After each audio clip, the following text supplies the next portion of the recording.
Merci à tous de participer effectivement à ce webinaire qui est co-organisé en fait par donc la société CoCTO, qui est représentée par Hugo là, qui est ici. C'est ça. Bonjour à tous. Voilà, et puis la société Polypousse donc que je représente. L'objectif en fait effectivement c'est d'échanger sur le rôle du CTO dans une entreprise, qu'elle soit entreprise format start-up, donc qui démarre, une scale-up qui est en accélération, ou une TPE PME, c'est-à-dire une entreprise un peu plus stabilisée, avec des enjeux vis-à-vis du CTO qui sont différents et des phases de maturité différentes suivant effectivement la taille et l'âge de l'entreprise. Donc ça c'est assez intéressant parce que quand on parle de CTO, nous ce qu'on remarque c'est qu'effectivement on parle pas forcément du même profil, on n'a pas forcément les mêmes attentes, fonction effectivement de la taille de sa boîte, de sa maturité et puis des enjeux des dirigeants.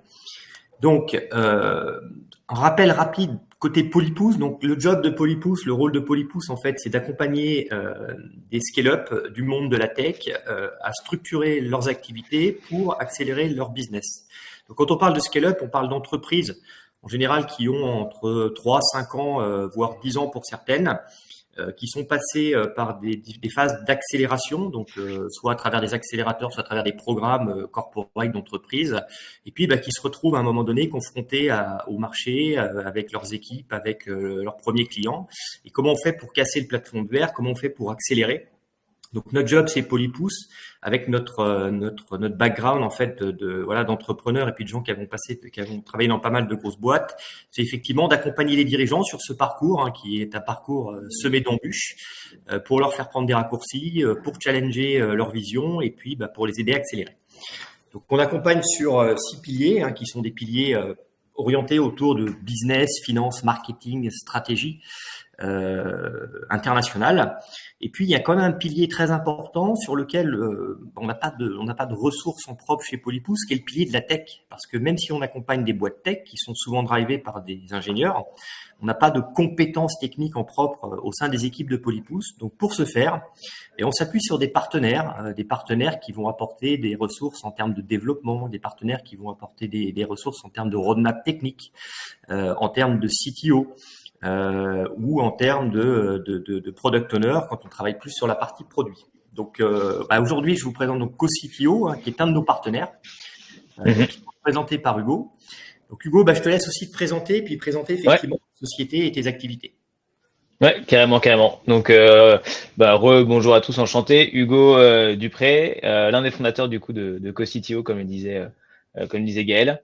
Et CoCTO, en fait, c'est un collectif de CTO expérimentés à temps partagé, via lequel on fait deux choses. On fait du recrutement de CTO part-time pour des boîtes ou du mentoring de CTO. Ça, c'est une première activité que j'ai. Et j'ai une deuxième activité. Du coup, j'anime un média qui s'appelle CTO Decrypt, qui vulgarise du coup le métier du CTO. Vous pouvez le trouver sur YouTube. Du coup, c'est une chaîne YouTube. Donc voilà, ces deux activités. Et peut-être pour faire un petit brief sur l'histoire, parce que c'est toujours intéressant d'avoir un peu l'histoire des gens. Moi, initialement, du coup, j'ai grandi à Grenoble, je suis arrivé à Lyon, du coup, après le bac, j'ai en fait un diplôme, une formation d'ingénieur informatique de base. J'ai bossé en tant qu'ingé, en fait, avant de monter CoCTO. Je suis allé dans un incubateur en école de commerce, et là-bas, en fait, j'ai rencontré la personne qui allait devenir mon associé, qui lui-même aussi était ingé informatique. Et en fait, on était les deux ingés informatiques de l'incubateur avec cette étiquette-là. Et en fait, il y a beaucoup de gens qui sont venus nous voir en disant, tiens, j'ai telle problématique technique, je ne sais pas comment je peux faire ça, etc. Quelle techno je choisis, combien ça va me coûter, et voilà. Et en fait, on s'est retrouvés, nous, à être CTO, du coup, de plusieurs boîtes en parallèle. Et donc, on a commencé un peu à se former sur ce métier comme ça.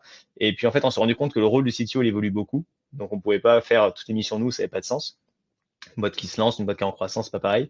Donc, on a monté une communauté de CTO indépendants maintenant avec qui on travaille et avec qui on fait ces missions de CTO part-time aujourd'hui. Donc voilà, l'idée, c'est de partager du coup un maximum de retours sur ce que j'ai pu apprendre via cette expérience-là et via maintenant le média au contact de CTO expérimentés. Ok, merci beaucoup Hugo. Et puis pour notre part, effectivement, Hugo, la société CoCTO est partenaire de Polypousse, donc on échange assez souvent sur les besoins de nos clients, de notre écosystème. Et on s'aperçoit à travers la richesse des échanges qu'effectivement le débat sur le CTO est assez vaste et que la vision que les uns en ont et les autres en ont est jamais la même en fait. Donc c'est très intéressant de percer tout ça. Donc le premier point, Hugo, sur lequel Ouais, effectivement j'aimerais devoir réagir, c'est ce que tu appelles les niveaux de CTO. Donc quand tu m'as parlé de ouais, ça la première fois, effectivement, j'étais complètement néophyte de ce sujet-là, notamment niveau 0, 1, 2, 3. ouais. Qu'est-ce que représentent ces niveaux et comment est-ce qu'on détermine le niveau dont on a besoin en fait quand on est en recherche d'un CTO, quand on se dit tiens il faudrait que je source un profil. C'est ça. En fait, du coup, ces niveaux de CTO, c'est des choses qui sont assez empiriques, donc qui ont été remarquées du coup et partagées un peu dans le monde CTO, on va dire comme un peu un constat. Il y a notamment TechRox aussi, une communauté de CTO, Tech Leader qui partagent ce point de vue. Euh, et, euh, et en fait, il y a donc différents niveaux de CTO. En fait, le rôle il évolue, je dirais, par rapport à la taille de la boîte, la taille aussi de l'équipe technique. Et donc, on va remarquer en gros trois niveaux de CTO. Le premier niveau 0, alors volontairement niveau 0, en fait, parce que ça correspond au moment où dans l'équipe technique, il y a une seule personne, qui est du coup ce CTO. Dans ces cas-là, du coup, la seule personne technique de la boîte, elle va faire aussi beaucoup de développement. Et en fait, c'est le premier développeur de la boîte. Et au-delà d'un rôle de CTO, du coup, c'est avant tout un rôle de 95% du temps de développeur. Et donc, c'est un CTO qui va être développeur de la boîte, qui va gérer au maximum, on va dire, dans les clichés, on dit un ou deux stagiaires, mais voilà, pas beaucoup plus. Donc, niveau 0, on va dire développeur. Niveau 1, c'est quand on arrive en fait, à avoir une équipe qui commence à grandir autour du CTO, de l'équipe technique. On est entre 3 personnes et jusqu'à 10 personnes dans l'équipe technique. Là, le rôle du CTO commence à évoluer parce qu'il y a une partie de gestion d'équipe et de rôle de leader technique, dans le sens où il faut faire monter en compétence du coup le développeur autour de nous sur les technos utilisés, mettre en place des bonnes pratiques. Là où en général, du coup, au niveau 0, ça veut dire que le projet, on est à ses débuts, il n'y a pas encore forcément beaucoup d'utilisateurs, pas beaucoup de clients, et donc les enjeux sont surtout d'itérer rapidement sur le produit, etc., et d'avancer rapidement. Là, au niveau 1, il commence à avoir des clients et des enjeux techniques, donc il y a besoin de compétences techniques plus fortes. Le rôle de leader technique commence à apparaître et d'organisation, du coup, sur les bonnes méthodes de travail pour construire quelque chose de solide. Ça, c'est le niveau 1, donc de 3 à 10 personnes dans l'équipe technique. On parle de niveau 2 quand on dépasse ce seuil des 10 personnes dans l'équipe technique. C'est un seuil qui est assez marqué et qu'on retrouve assez souvent dans les boîtes comme un plafond aussi en termes d'évolution du rôle de CTO. Il y a un changement de mindset qui est assez important où le rôle de leader technique va plutôt passer à manager à ce moment-là. Il va falloir réfléchir à comment est-ce qu'on réorganise l'équipe. Est-ce qu'on peut-être la scinde en deux? Est-ce que il y a peut-être deux lead dev qui prennent le relais derrière, aussi une équipe product. Donc, on parle de product owner, comme disait Gaël, product manager, etc. Donc, plusieurs personnes à coordonner, et rôle de manager qui devient important à ce moment-là. Donc, le rôle de niveau 2, entre 10 et on va dire 50 personnes. Et niveau 3, du coup, dépasser 50 personnes, il y a d'autres enjeux qui arrivent, avec un rôle encore plus high level, encore plus stratégique sur la vision moyen-long terme du CTO. Et là, l'enjeu, c'est encore plus pour le coup un rôle de manager. Et la partie clé à ce moment-là, c'est plutôt d'arriver à de bien s'entourer et de trouver du coup des relais, en fait finalement des CTO de niveau 2 en relais dans les différentes équipes pour s'aider quoi. D'accord, Hugo. Donc voilà un petit peu le sujet. Ouais. Ok. Et du coup, là, ce que tu nous expliques, du niveau 0 au niveau 3, hein, Mm. avec effectivement une maturité d'entreprise complètement différente, une taille d'entreprise aussi différente, est-ce que dans vos Mm. clients aujourd'hui, ou dans les gens avec qui vous discutez, vous avez effectivement des très jeunes entreprises et puis des boîtes où effectivement vous avez des équipes techniques qui sont très fournies. C'est ce genre de clients que vous avez. Vous avez d'un bout à l'autre de l'échelle. Ouais. Ouais, exactement. Nous, du coup, pour le côté avec le CTO, on accompagne des boîtes où il y a même des fois un seul fondateur business et pas encore d'équipe technique. Et du coup, il y a un CTO qui va arriver pour apporter cette vision technique. Et des boîtes qui, au contraire, ont déjà des équipes, on va dire des boîtes de 50 personnes en tout, 20 personnes dans la tech, et qui vont chercher du coup à franchir en fait ces niveaux de croissance, qui vont chercher à être accompagnés du coup par un CTO expérimenté. Ok, ok. Bon, ce qui laisse Mm. suggérer, je dis bien suggérer, ça sera peut-être ça sera peut-être Mm, une future question que le CTO qui va m'aider à démarrer mes activités en termes de compétences n'est pas forcément celui qui va me gérer derrière, effectivement, qui va me gérer mon équipe technique en mm, fait, parce qu'effectivement les compétences, j'imagine, sont différentes. Ouais, exactement.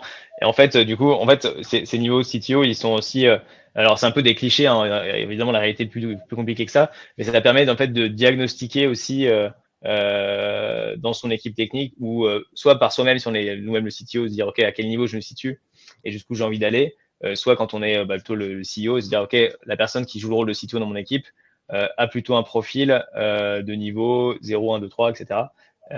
Et du coup, de donner un peu des règles et de dire OK, là, pour l'instant, j'en suis là dans ma boîte, donc le profil correspond bien à ce dont j'ai besoin. Là, par contre, ça va évoluer et du coup, ça va changer. Il faut que j'en discute avec mon CTO pour voir s'il est OK pour être en phase avec ce changement d'état d'esprit aussi qui va arriver, quoi. Ok, merci, merci Hugo. Du Mm. coup, effectivement, ayant connaissance de ces niveaux, ce qui peut être intéressant, c'est de voir quelles sont les compétences qu'on va Ouais, mettre en face des différents niveaux, en fonction de la maturité de l'entreprise et des enjeux, effectivement, du service ou du produit que l'entreprise développe. ouais, Euh, exactement, exactement. donc, on voit trois compétences principales, effectivement, lead technique, on voit les compétences sur le produit, une compétence sur le Mm, management. Comment ça mm, mm. s'articule tout ça, Hugo, du coup? Ouais, tout à fait. Et en fait, donc l'idée, c'est que là, entre les niveaux de CTO et les compétences clés, c'est de vous donner deux prismes, en fait, deux outils pour analyser les compétences de CTO, donc deux visions différentes et complémentaires. Donc c'est pas soit l'un soit l'autre, c'est un peu les deux en fait, pour analyser du coup le rôle de CTO.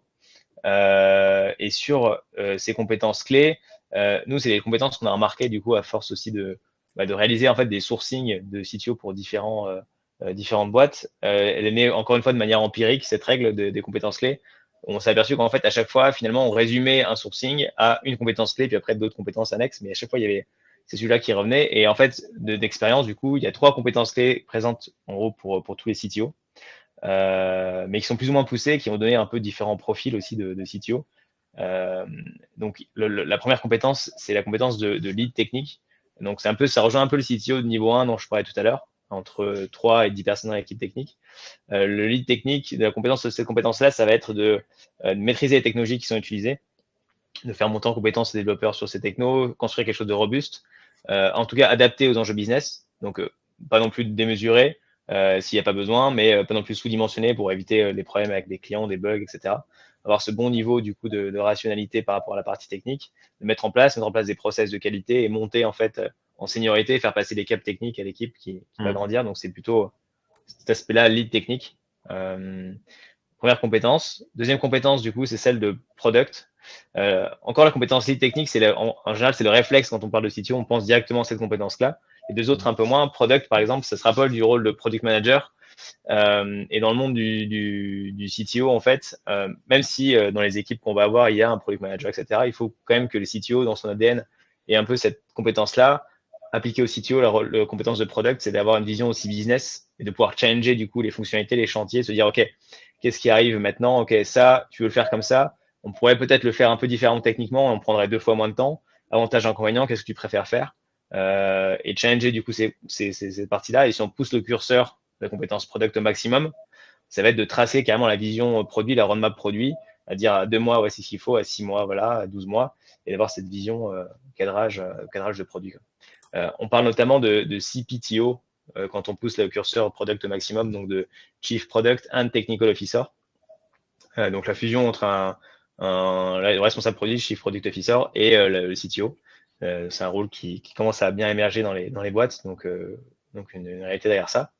Et dernière compétence, partie managériale, pour justement gérer une équipe au début, petite, donc il n'y a pas trop d'enjeux, mais passer justement 10 développeurs, comment on l'organise, qui apprend quel rôle. On parle après, il y a des rôles clés dans l'équipe qui apparaissent, product manager, VP engineer, lead dev, designer, etc., PO, qui fait quoi, combien il faut de personnes. Donc un rôle qui s'éloigne, enfin une compétence qui s'éloigne un peu de la partie technique pour prendre plus de vision, plus de hauteur, pardon. Et après qui est plus sur l'organisation des compétences tech. Ok, très intéressant parce qu'effectivement, en fait, c'est des compétences qui sont pas forcément des compétences empilables, hein. On peut être Mm très bon lead technique ou très bon sur le produit et puis pas forcément avoir d'appétence pour le management. -hmm. Mm -hmm. Et à l'inverse, pareil, être un bon manager et pas Mm forcément -hmm. d'appétence sur le reste. Donc c'est Ouais. effectivement assez complexe et ça rend assez complexe aussi, j'imagine, l'évolution du CTO dans une boîte qui accélère rapidement.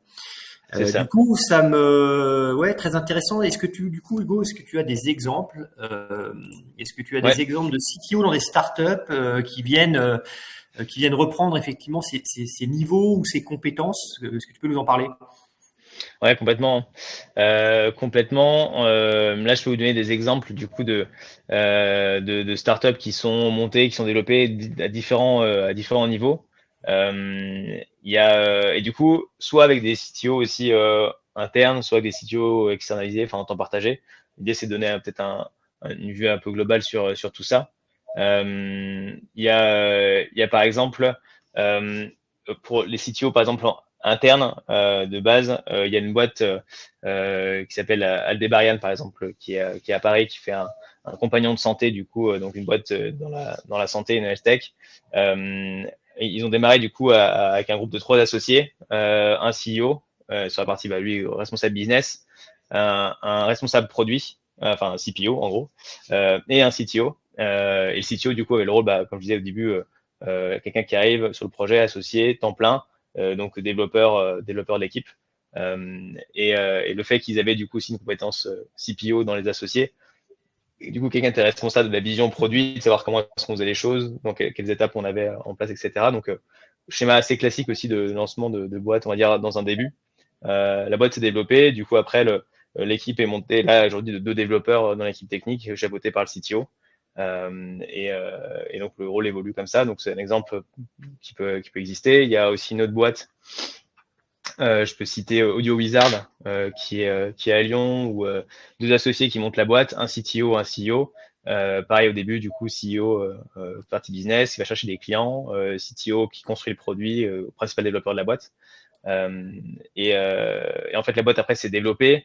Là aujourd'hui, il y a 25 personnes, dont une quinzaine dans l'équipe technique. Donc le CTO est monté sur ces différents rôles au fur et à mesure du temps. Et bah, pour donner un exemple, Audio Wizard, par exemple, là où on en est la boîte actuellement, le CTO a recruté un CTO part-time pour le relayer dans cette équipe parce que du coup, là, il arrive aux limites de ce que lui savait faire. C'est quelqu'un qui a par exemple mon âge, en fait, donc qui est plutôt jeune. Arrivé à l'expérience, du coup, de gérer une quinzaine de développeurs, ça a dépassé un petit peu. Donc, il a recruté quelqu'un en part-time pour le coup, pour l'aider sur ces sujets-là, pour passer du coup les caps de niveau de CTO et de croissance. Donc, ils sont à 2 pour l'instant à chapeauter la tech pour se compléter. Et voilà, c'est aussi un schéma qui peut marcher pour donner quelques exemples. Et peut-être un dernier du coup d'une boîte plutôt plutôt early, on va dire, pour un projet qui s'est lancé dans le l'investissement d'achat immobilier du coup à plusieurs entre particuliers qui construit une plateforme autour de ça. Et du coup, les 2 associés qui montaient la boîte pour le coup étaient 2 associés business, l'un du métier et l'autre business pur commercial. Et du coup, n'avaient pas la vision technique. Donc, ce qu'ils ont fait, ils ont fait appel à un CTO avec une compétence plutôt product pour les aider à donner cette vision du coup des étapes de développement, qui a ensuite monté l'équipe et avancé quoi. Et cette compétence de CTO product, en l'occurrence, était en part-time. Donc, ça permet en fait de donner un peu différents éléments. Il n'y a pas de règles particulières, il y a plein de façons de faire. Ça dépend beaucoup de l'équipe, des fondateurs, des compétences déjà dans la boîte. Donc voilà. Ok, eh ben merci Hugo. Effectivement, les exemples là, enfin, que tu nous partages, hein, nous côté Polypousse, on l'a vécu aussi avec des boîtes plutôt, on va dire d'obédience Mhm. ingénieur ou d'obédience commerciale sur lesquelles effectivement la partie technique au départ est externalisée. Et puis à un moment donné, Mhm. se pose la question de comment je réinternalise, par quoi je commence, quel profil je vais chercher. Et on s'aperçoit qu'effectivement, ben, c'est pas si simple que ça, parce que les compétences au démarrage sont pas les mêmes que celles qu'on attend un an plus tard, et qu'effectivement, quelquefois, il faut saucissonner ou aller chercher 2 profils différents. Ouais. Ce qui effectivement bah, nous amène sur la notion de CTO internalisé versus externalisé, parce que Mhm. assez naturellement, quand on construit une boîte et qu'on va chercher ses premiers effectifs, on a tendance à penser Mhm. à l'internalisation, c'est-à-dire bah, trouver la Ouais. pépite, le collaborateur ou l'associé idéal qui va développer la partie tech. Maintenant, compte tenu de ces différents niveaux, compte tenu de différentes compétences, on est quand même sur un métier qui effectivement peut s'externaliser. Il y a des vrais avantages à le faire. Du coup, est-ce Ouais. que tu peux nous expliquer la philosophie CEO, CTO et puis votre vision et vos retours d'expérience sur cette notion d'internalisation et externalisation, ce qui Ouais. marche bien, ce qui marche moins bien, comment évangéliser effectivement bah, tout l'écosystème pour pouvoir C'est ça. développer vos activités avec vous, en tout cas, cette partie externalisation. Ouais. Ouais, et au-delà de ça, du coup, donner aussi un retour global sur le sujet. En fait, c'est un peu ce qui est marqué ici. En fait, quand on recrute un CTO en interne ou en externe, ça va pas être le même profil. En fait, quand je dis externe, d'ailleurs, c'est souvent-entendu du coup quelqu'un qui va arriver en temps partagé, donc pas à temps plein. En fait, recruter un CTO full-time ou recruter un profil CTO part-time, il faut pas le voir comme le même recrutement et avec la même fiche de poste. Pour donner plus d'éclairage en fait là-dessus, je vais réutiliser les outils que je vous ai donnés tout à l'heure, du coup les niveaux de CTO, les compétences clés. Les niveaux de CTO, ils s'appliquent parfaitement du coup dans le cas justement où le CTO dont on parle est full-time dans l'entreprise, soit salarié, associé ou peu importe, mais encore en full-time. Et du coup, il y a ces différents niveaux sur lesquels il faut passer et ces différents rôles. Donc au début, beaucoup de développeurs et de moins en moins au fur et à mesure du temps. Et en fait, la problématique souvent qu'on a à ce moment-là, c'est que du coup, le rôle de développeur, c'est quelque chose qui est un rôle qu'il faut beaucoup faire au début, mais qui n'est pas la compétence clé dans le sens où c'est pas la partie où qui a apporté le plus de valeur ajoutée sur le rôle de CTO. Et là-dessus, du coup, c'est plutôt les trois autres compétences qui vont vraiment donner un peu là où la valeur ajoutée du CTO est la plus forte par rapport à un autre profil. Ça, c'est un peu la première vision à avoir. Et du coup, sur un profil en temps partagé, si on reprend un peu les phases de développement des boîtes et qu'on donne un peu des clichés, les phases de projet qui sont en lancement. Donc, on parlait d'ailleurs dans le sondage du coup de où est-ce que vous en êtes dans votre boîte. Donc, il y a la partie soit idéation, soit développement, mais pas encore rentable, et après partie croissance rentable, etc. Et en fait, chacune de ces phases correspond à des enjeux. Et du coup, en fait, aux différentes, on va dire, compétences clés de CTO. Typiquement, au début, quand on est en phase on dépense de l'argent, on n'a pas encore de clients, il faut être assez malin et un peu état d'esprit profil hacker pour dépenser le minimum d'argent avec le maximum de résultats et le plus rapidement possible faire des itérations, etc. Et donc la compétence clé, là, ça va être celle plutôt de vision produit pour dire, OK, qu'est-ce qu'on peut faire? Comment est-ce qu'on peut gagner du temps? Est-ce qu'on utilise les meilleures technos? Est-ce qu'on peut combiner les technos différentes, etc. Et avoir beaucoup de recul sur ce qui peut exister. Et pas forcément d'avoir des enjeux de qualité technique à ce moment-là, parce que c'est des enjeux qui vont arriver un peu plus tard et qui risquent de bloquer le business si on parle de qualité technique trop tôt dans les développements. Dans le développement. Donc la compétence product, elle est hyper importante au début dans cette phase de développement, d'idéation des boîtes. Et donc c'est plutôt les CTO, product, enfin CPO, qui vont être clés dans cette phase de boîte, quoi. Quand on commence à avoir des clients, que ça commence à augmenter, bon, on n'est pas encore rentable, mais on commence à avoir les enjeux du coup de qualité. Il faut pas que les clients soient satisfaits, qu'il n'y ait pas de bugs. S'il y a des bugs, ça commence à coûter de l'argent, alors qu'avant ça ne coûtait pas forcément.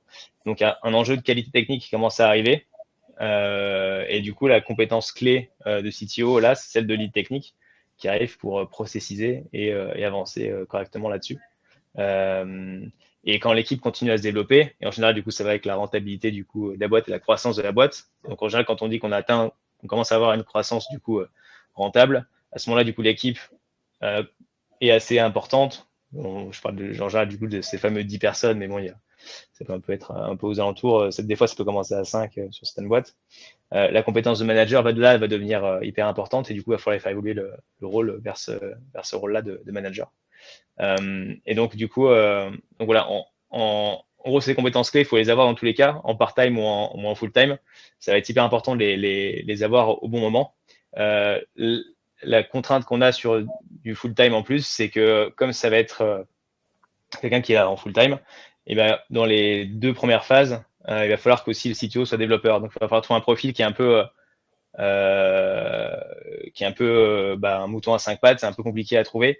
Il faut que ce soit un très bon développeur parce que c'est lui qui va dev et qui va mettre en place, et à la fois du coup avec les compétences du coup product et de lead technique selon les phases. Et ça, du coup, c'est plus dur à trouver.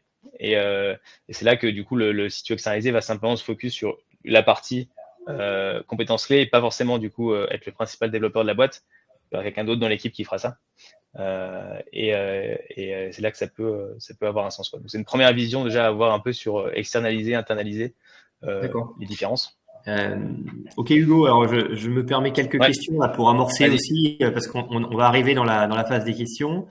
Ouais. Euh, nous côté Polypousse, on accompagne des boîtes assez jeunes, hein, qui n'ont pas forcément de CTO, qui Ouais. externalisent notamment leur développement ou leur lead dev.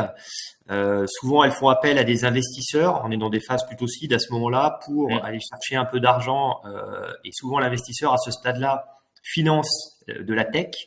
Par Mm. contre, ce qui est souvent demandé par l'investisseur, c'est d'internaliser la tech. C'est-à-dire, je vous prête Ouais. de l'argent pour monter votre cellule tech, pour l'internaliser. Alors, est-ce que c'est incompatible du coup avec ce que vous proposez chez CEO CTO ou est-ce que c'est justement comment vous réagissez par rapport à ça? Parce que quand on parle Ouais, clairement. d'internalisation de tech, on pense surtout effectivement à recruter quelqu'un, pas Ouais. forcément à externaliser son CTO. C'est ça, exactement. Et oui, il y a plusieurs réponses par rapport à ça. Effectivement, c'est une contrainte assez forte de pas mal de fonds d'investissement. Alors pas tous, mais souvent on a ce retour-là. Et en fait, il y a plusieurs façons du coup de réagir. Et il y a des cas du coup assez concrets de clients où le premier truc qu'on peut avoir en tête, c'est que le rôle de CTO aussi part-time, ça peut être une situation de transition pour avoir le bon profil au bon moment, avant de recruter quelqu'un qui sera peut-être ce profil-là d'ailleurs ou un autre un peu plus tard quand il y aura aussi les moyens de recruter, parce que recruter quelqu'un à temps plein, c'est difficile. Donc quand un investisseur demande d'internaliser la tech, en termes de budget de startup, des fois, au moment où il le demande, c'est pas forcément possible. Et donc, c'est un discours qui est tout à fait entendable de dire, bah voilà, en fait, j'ai un CTO part-time avant de recruter quelqu'un à temps plein grâce au fonds, etc. Et c'est justement le but de faire D'accord. ça Ok. grâce à la personne en part-time pour l'instant. Ok. Euh, Ça veut et dire que dans les missions que vous avez chez vos clients, vous pouvez aussi prendre des missions part-time pour préparer le terrain à l'arrivée d'un futur CTO à l'échéance 6 mois, 1 an, ouais, que potentiellement vous aidez à recruter aussi, j'imagine. exactement. Exactement. D'accord. Ça, c'est un élément qui est possible. Un autre élément, en fait, c'est que CTO part-time et du coup, en fait, enfin, externaliser et internaliser, c'est pas forcément deux options qui s'opposent. Ça peut être assez complémentaire, en fait. Faut bien garder en tête que le rôle, quand on dit CTO, en fait, ça veut un peu tout et rien dire. Donc, forcément, quelqu'un qui a l'étiquette CTO dans la boîte, c'est pas forcément aussi encore quelqu'un qui a l'expérience de CTO niveau 2, 3, etc., comme on l'entend. Et ça peut être aussi une posture de dire, bah, en fait, j'ai un CTO part-time pour aider mon CTO à monter en compétence, un peu en rôle de mentor. Et notamment, éventuellement, ça peut être un rôle de mentoring sur une phase de levée de fonds en disant, bah, je vais aider le CTO interne avec un CTO plus expérimenté pour lui donner les réflexes et dire, bah, tu vois, sur une levée de fonds, voilà ce qu'il faut faire, etc. Quelqu'un qui a déjà levé plusieurs fois sur les fonds, qui a des réflexes de CTO là-dessus, quoi. Et donc, il pourra aider la personne aussi en interne. Du coup, en fait, tu peux avoir un CTO interne et ça répond aux besoins du fonds, mais qui n'a pas encore toute l'expérience qu'il faut et du coup qui est accompagné par quelqu'un d'autre D'accord. pour s'épauler, quoi. Ok.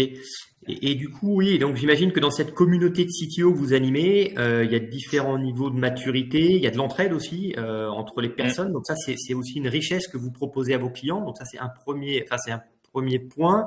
Et le deuxième Ouais. point, c'est qu'est-ce que vous, dirigeants de co-CTO, en termes de gouvernance et en termes d'accompagnement, vous faites pour les dirigeants justement pour les élever un peu enfin pour les aiguiller un peu effectivement sur ces différences de profil, sur la maturité, etc. Est-ce que vous avez des copies de réguliers avec vos clients? Comment vous fonctionnez du coup dans l'organisation co-CTO client?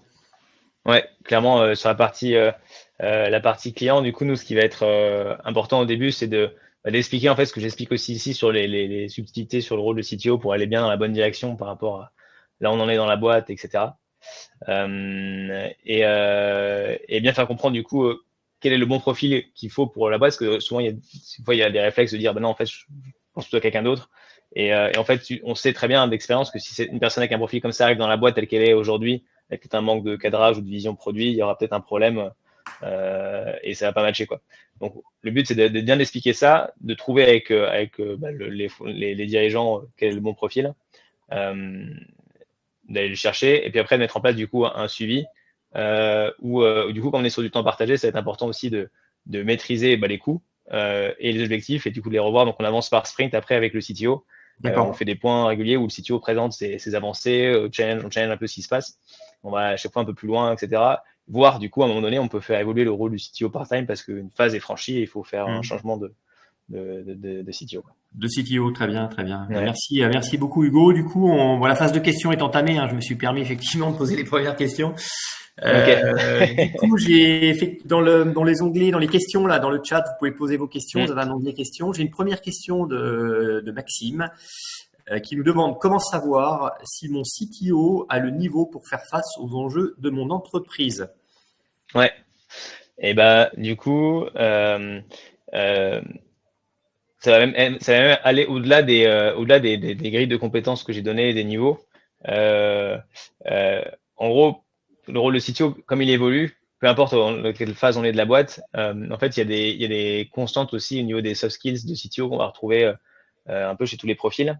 Euh, et, euh, et la première, du coup, c'est quelqu'un, c'est toujours forcément CTO profil technique, mais qui va être à l'aise avec les enjeux business, qui va aimer comprendre des enjeux business, des enjeux d'équipe, de market, d'opération, etc., de sales, et qui va être à l'aise pour vulgariser ce qu'il fait et comprendre ce que les autres font, et qui va en fait être un profil qui va mettre la tech au service du business, et pas l'inverse. Et ça, en tant que CEO, du coup, c'est assez facile, entre guillemets, de le sentir, de dire, OK, je sens que mon profil, enfin, je sens que mon CTO est à l'aise avec les enjeux business ou pas. Et si on sent qu'il est un profil un peu trop tech, nous, on dit tech pour la tech et non pas tech pour le business, là, ça peut être un moment, une alerte qui se lève en disant, ah, euh, peut-être que mon profil est un peu, enfin, peut-être que mon CTO est un peu trop technique pour les phases qui vont arriver d'évolution dans le temps, quoi. Donc voilà, ça peut être un premier regard qu'on peut avoir. Et, euh, et du coup, le deuxième, qui est assez complémentaire, c'est que, pareil, en tant que en tant que CTO, ça va être hyper important d'être conscient que le rôle va évoluer et qu'on ne sait pas tout sur tout et qu'on ne saura jamais tout sur tout de toute façon. Et donc, il faut rester avec un profil, enfin, en tant que CTO, à se dire, OK, je reste en veille sur ce qui peut exister, sur les sujets techniques, parce que ça évolue très vite aussi. Donc déjà, techniquement, je reste en veille. Je sais que voilà, faut savoir un peu les choses. J'ai pas de religion particulière sur une technologie ou quoi que ce soit. Et je prends du recul du coup par rapport à ces éléments-là. Et je reste pas enfermé dans un carcan technique en disant bah ça je sais que c'est la meilleure techno et voilà quoi. Et quelqu'un D'accord. qui a du coup l'humilité d'accepter de dire bah quand j'ai besoin je vais chercher de l'aide. Euh, et cette humilité ça va être la deuxième aussi compétence assez importante en tant que CTO quoi. Si on sent que la personne est trop renfermée sur elle et a pas les réflexes du coup d'aller chercher autour de lui des solutions quand il y a des difficultés. Ça peut être une deuxième alerte de CTO avec le bon ou le mauvais niveau, quoi. D'accord. Donc ça, c'est les sujets que vous accompagnez, j'imagine, sur les points sur lesquels vous êtes vigilant dans votre communauté Ouais, vis-à-vis de la population de CTO qui vous entoure. Ouais. complètement, ouais, complètement. Ok. Et c'est ce qu'on concrétise aussi via la communauté, l'entraide qu'on peut avoir aussi entre nous, quoi. D'accord. Euh, toujours Maxime qui me dit, qui nous dit dans une entreprise internationalisée, donc voilà, Mhm, j'imagine avec, je sais pas moi, au Québec, en Suisse, en Espagne, etc. mhm. Est-il possible d'avoir un CTO part-time à l'étranger? Donc oui, Ouais. je peux voir l'intérêt effectivement d'avoir sa tech à l'extérieur pour des raisons effectivement ouais, de ressources ou des raisons financières. Ouais, complètement. Voilà, il peut y avoir deux questions possibles dans la question de Maxime. Du coup, soit du coup, comme tu disais, l'externalisation des compétences techniques, soit est-ce que le CTO part-time existe, enfin comment existe le CTO part-time à l'étranger. Donc à voir, bah, je peux répondre éventuellement aux deux questions. De toute façon, il y a pas de souci. Et du coup, CTO part-time à l'étranger, en l'occurrence, du coup, si c'est dans la logique d'externaliser offshoring, du coup réduction des coûts, c'est possible. Alors, je l'ai assez peu vu. Pour l'instant, le rôle de CTO externalisé, pas l'équipe de développement. L'équipe de développement offshore, ça se voit assez souvent. Et souvent, justement, s'il y a des équipes de développement offshore, il y a quelqu'un, justement, un CTO qui pilote ces équipes et qui, lui, est dans la boîte en France, si c'est en France, et qui va piloter à distance avec une connaissance technique pour pouvoir faire ça. Le fait d'aller chercher un CTO offshore est assez peu répandu. Nous, on le fait pas, par exemple. Euh, mais, euh, mais voilà, c'est peut-être, c'est pas forcément, enfin, ça augmente le risque, hein, comme d'aller chercher les équipes offshore, du coup, de risque de compétences, de mélange culturel qui ne matche pas forcément, Hmm. de formation dans laquelle on n'a pas l'habitude. Donc ça augmente le risque. Donc c'est ce que je dirais quoi, comme truc. Ouais, mais c'est vrai que pour te rejoindre, nous ce qu'on a vu chez nos clients, c'est effectivement typiquement des gens qui se posaient la question de l'externalisation, enfin du offshore, typiquement sur la Mauritanie, sur laquelle il y a des compétences techniques assez intéressantes et vraiment à très très bas coût. Après, effectivement, la difficulté culturelle et puis la difficulté, la rupture, c'est-à-dire que du jour au lendemain, on peut ne plus avoir de nouvelles de la personne. Et typiquement, on a un de nos clients qui a eu le cas. On voit aussi pas mal d'entreprises françaises qui externalisent pas, mais qui mettent leur tech sur le Québec. On en a vu pas mal aussi, sur lequel on a beaucoup de profils techniques en fait, et puis beaucoup plus de flexibilité aussi sur les contrats de travail. Donc ça, c'est des choses qu'on voit assez fréquemment, ouais. Et après, tu avais la partie donc CTO, CTO du coup à l'étranger. Et pour donner un petit retour là-dessus, c'est le CTO part-time, c'est quelque chose qui est assez répandu dans le monde anglo-saxon, donc Canada, US, Australie, UK. Et il y a déjà de grosses communautés qui existent de CTO part-time, et beaucoup plus qu'en France. On parle de fractional CTO, donc là-bas, enfin c'est la traduction. On peut pas dire CTO part-time, ça a pas de pas trop de sens. Et du coup, c'est le rôle, le fractional C-level existe pas mal du coup aussi dans ce monde anglo-saxon. Et beaucoup moins, est quand même moins répandu en France. Et donc, sachant qu'en général, sur les tendances business, ce monde anglo-saxon a quand même pas mal d'avance sur la France. Il est fortement probable, et du coup, nous, c'est aussi pas forcément notre vision avec CTO, mais que ce soit un rôle qui se répande de plus en plus. Et notamment, du coup, cette contrainte de fonds d'invest qui dit il faut un CTO interne, etc., qui risque d'évoluer dans les années qui viennent.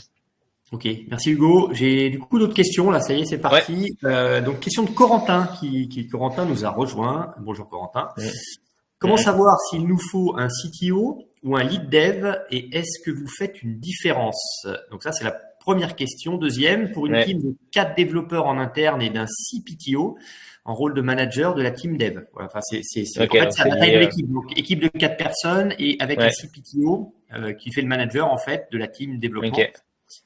Et du coup, la question, c'est est-ce qu'il nous faut un CTO ou un lead dev eu égard à la taille de notre pôle technique? Sachant que si il y a déjà ce rôle-là de CPTO manager dans la team dev, j'aurais dit lead dev par réflexe. Voilà. Après, c'est vraiment c'est le premier truc qui me vient à l'esprit quand je lis la question. Après, je sens que du coup, derrière cette question, potentiellement, si la question, instinctivement, j'aurais dit ça sans me poser aucune question, en fait. Du coup, le fait que tu poses la question, je pense qu'il y a peut-être des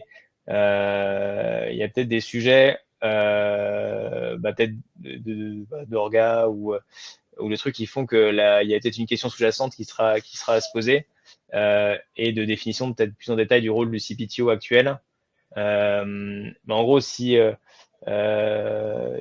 la question c'est uniquement trouver quelqu'un qui va être en renfort technique pour faire monter le rôle de lead dev, en général, c'est pour apporter de la seniorité aussi à l'équipe qui est peut-être pas encore là. Donc si tu arrives à recruter un profil du coup lead dev qui a cette appétence technique pour vraiment être meilleur que tous les autres devs et arriver à les faire monter en compétences et mettre en place du coup aussi des bonnes pratiques et donner l'exemple, le rôle de lead dev du coup sera très bien. S'il y a des enjeux plus de peut-être alors je sais pas, d'organisation ou de leadership, etc. dans l'équipe, peut-être que la question du CTO peut se poser, mais dans ce cas, ce serait, du coup, j'aurais dit en part-time, je vois pas quelqu'un en full-time, surtout s'il y a un CPTO à côté. Mais bon, du coup, forcément, je prêche pour ma paroisse, on fera part-time avec nous ou avec d'autres. Oui, tout à fait. Non, mais ça, c'est une question, effectivement, c'est une question à approfondir et Corentin, on aura l'occasion, effectivement, de pouvoir en rediscuter, je pense, avec Hugo, puisque on va vous laisser. Déjà, vous aurez nos coordonnées respectives. Et puis, l'idée derrière le webinaire, c'est aussi de susciter des questions et puis de pouvoir vous aiguiller et échanger avec vous. Donc, ça, on pourra le faire. Voilà. Ah oui, effectivement, voilà, on a mis les coordonnées. J'ai une question de Patrice qui nous demande, y a-t-il vraiment une différence entre ce que l'on appelle un directeur technique et un CTO? S'il y en a une, peuvent-ils cohabiter? Ça, c'est une bonne question que j'aurais pu te poser, Hugo, parce qu'effectivement, c'est vrai. On voit pas mal de boîtes dans lesquelles on parle de directeur technique, voire de DSI. alors c'est intéressant, la question est intéressante. À quel moment, enfin dans quelle typologie de boîte on trouve le directeur technique? Quelle est la différence avec un CTO? C'est quoi la frontière entre les deux mondes en fait? Est-ce qu'il y en a une déjà? Tout à fait. Exactement. Donc, la réponse courte, c'est non. Il n'y a pas de différence. Et la réponse un peu plus longue, parce que si on n'étaye pas un petit peu, c'est pas très drôle. En fait, du coup, CTO, Chief Technical Officer, c'est la traduction de directeur technique, hein, déjà de base. Donc, et c'est juste que c'est un rôle qui vient de l'écosystème startup, beaucoup d'anglicisme. Et du coup, on parle du coup de CTO aussi, c'est le terme plutôt à la mode. Et en fait, qui s'est développé, la culture qui s'est développée autour de ce mot CTO, c'est cette partie du coup projet qui est plutôt jeune, avec une équipe de développeurs à manager, assez proche du business. Et donc c'est ce rôle-là un peu qui s'est créé et qui est créé le truc CTO, mais effectivement du coup c'est la même chose. Par contre dans ta question, ce que je comprends derrière, c'est un peu ce que tu disais Gaël. Du coup dans le directeur technique, ça fait plutôt penser à du coup, j'allais dire entre guillemets l'ancien mot pour dire CTO, mais bon, c'est plus Une boîte plus, peut-être une Ouais. société plus ancienne ou plus mature, on va dire. Voilà, c'est ça. Ouais, Dans sa exactement. phase de développement. Ouais. Et aussi plus mature, ouais, exactement. On parle aussi de pas mal de directeur R&D, qui peut être ce rôle de CTO dans des boîtes. Je pense à Esker, par exemple, sur Lyon, un éditeur logiciel quand même de 1000 personnes, ou 2000, je sais plus. Bref, une belle boîte. Le CTO, en l'occurrence, lui, son titre, c'est directeur R&D. Mais quand on dit CTO, il comprend très bien que c'est lui. Enfin voilà, il y a pas de, c'est juste un titre qui est donné. Et après, c'est aussi juste des mots. Donc quand on dit est-ce que sont les interlocuteurs que tu vas avoir, évidemment, quelqu'un va dire directeur technique et CTO, non, c'est différent parce que dans sa tête, il va y avoir des définitions différentes. Moi, je te dis c'est pareil, parce que dans ma tête, c'est pareil. Donc faut vraiment poser un peu plus qu'est-ce que tu mets derrière. Et juste peut-être pour tu ouvres la porte sur le DSI aussi, Gaël. Oui. C'est assez intéressant du coup, parce que dans ces boîtes plus matures en général, et notamment pour citer encore Esker, il y a un CTO et il y a un DSI. Et du coup, les deux périmètres sont bien distincts et différents. Le CTO va vraiment s'occuper de la partie produit technique qui est vendu au client, le produit logiciel qui va être vraiment vendu au client, et le DSI il va gérer l'ensemble des outils support interne à la boîte. Ça passe notamment par la gestion des posts, la messagerie mail, un chat interne. Ça peut aller après jusqu'à du coup ERP, CRM, etc. Donc les outils qui vont vraiment être tout outillage interne de la boîte. Et il n'y a pas forcément, par exemple, d'équipe de développement dans cette partie-là. Il peut y avoir au bout d'un certain temps, mais il n'y a pas forcément d'équipe de développement. Là où à côté, les CTO, c'est assez différent, quoi. Donc, il y a ces deux rôles qui sont quand même aussi bien distincts. Alors qu'on n'est pas son titre, des fois il y a un peu des recouvrements, mais voilà. Non, mais c'est vrai que dans les boîtes les boîtes qui sont plus grosses, hein, les PME, voire des ETI, la notion de CTO, elle est quand même beaucoup plus gommée. Et souvent, c'est plutôt une notion de product owner et on retrouve plutôt ça dans les directions marketing, en fait. Et après, la DSI, c'est encore autre chose. Effectivement, c'est plus l'outillage informatique qui fait fonctionner la boîte, quoi. Ok. Très intéressant. Ouais, vas-y, Hugo. Et ouais, pour compléter du coup aussi cette partie-là DSI CTO, il y a aussi une autre frontière qui est un peu floue, qui apparaît notamment pour des boîtes qui ont pas un produit technique à la base, une activité technique. Je pense notamment par exemple à un traiteur, une boîte qui fait du contenu, des vidéos de contenu pour TikTok, etc. Pour des boîtes qui sont en B2B, qui font du service. En l'occurrence, c'est des clients du coup, qui ont décidé de monter une technologie, donc elle est au-delà d'un simple outillage interne pour aider l'équipe, mais de proposer dans la proposition de valeur aux clients une partie digitale, avec du coup pas mal de choses en espace client, aussi l'automatisation de pas mal de choses de process. Du coup, la tech devient un réel asset pour eux dans la boîte. Auquel cas, même si ce sont des boîtes qui n'avaient pas forcément d'ADN technique initial, elles décident de se transformer et de devenir aussi une boîte tech. Et quand le virage est fait à ce point-là vers la tech, du coup,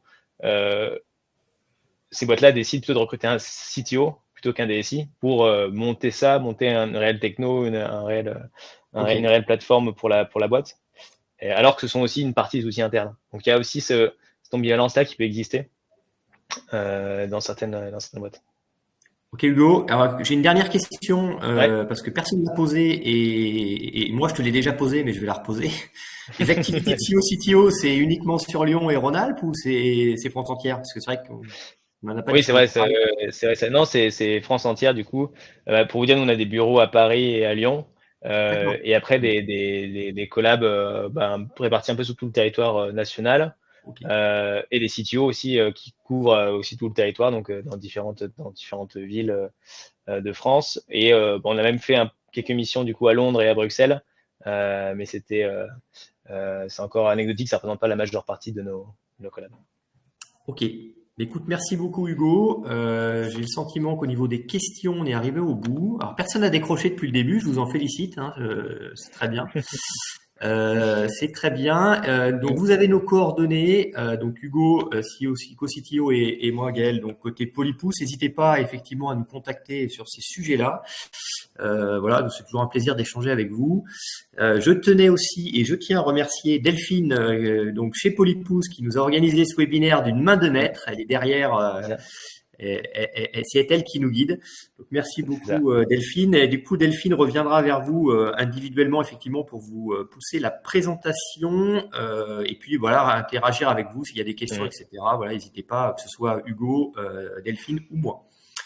Présentation Voilà. que j'ai voulu assez épurée, donc, donc il y a juste les Oui, grandes lignes. Et après, voilà, n'hésitez pas à nous oui, contacter, il y a un à jeu contacter si effectivement de slideware là qui est assez épuré, mais la présentation qu'on vous fera passer sera un peu plus effectivement complète. Ou voilà, là l'idée c'était vraiment de pouvoir échanger. Mm. Ben, merci en tout cas à tous. Merci Hugo là pour ce Ouais, partage de ton activité, enfin de tes activités. Et puis à bientôt et au plaisir d'échanger avec vous. complètement. Merci à toi, Gaël. Merci à tous de nous avoir suivis. Et puis à bientôt. Merci à tous. Au revoir.